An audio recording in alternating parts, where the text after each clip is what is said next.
श्री स्वामी समर्थ. पितृपक्ष महालय. महालय श्राद्ध कशासाठी?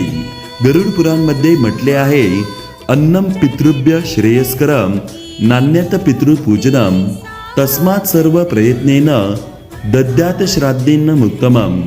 अर्थ, पितरांच्या पूजेसाठी अन्नदान याहून श्रेष्ठ काहीही नाही. हे श्राद्धविधी परोपकारी ऋषीमुनींनी निरपेक्ष भावनेने केवळ मानवाच्या हितासाठी अथक प्रयत्नांनी संशोधित केलेले आहे. शेवटी काम्य श्राद्ध ही पितृऋणातून मुक्त होण्यासाठी पुण्यकर्मच आहेत व अंतिम या श्राद्धविधीचे परिणाम पितरांचे आशीर्वाद लाभून आपली इहलोकी भरभराट होण्यातच होतात. इहलोकी माणसाने माणसांवर अडीअडचणीत दुःखात परोपकार सहाय्य करावे हे सामाजिक नीतिनियम आपण पाळतो. मग हे आपलेच नातेवाईक पितर व संबंधित त्रास देणारे प्रेतात्मे नरक यातना भोगत असतील तर त्यांच्या दुःखमुक्तीसाठी सद्गतीसाठी कृतज्ञतेने श्राद्धविधी करायला नको का?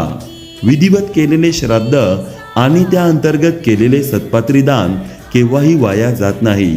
मृतात्मा ज्या योनीत असतो त्या योनीत योग्य स्वरूपात ते त्यास प्राप्त होते. मृत पितर देवदेव झाला तरी शुभ अशा श्राद्ध कर्माने दिलेले अन्न त्यास भोग रूपाने मिळते. पशु झाला तरी तृण रूपाने मिळते. प्रेत झाल्यास रुधिर रूपाने मिळते. मनुष्य झाल्यास अन्नपानादी रूपाने ते त्यास मिळते. आजची तिथी नवमी. आजच्या तिथीला पितरांच्या नावे दान का करावे? आपल्या घराण्यामध्ये पूर्वी जर कोणी विवाहित स्त्रिया मृत झाले असतील, आजच्या दिवशी पितरांच्या नावे काय दान करावे?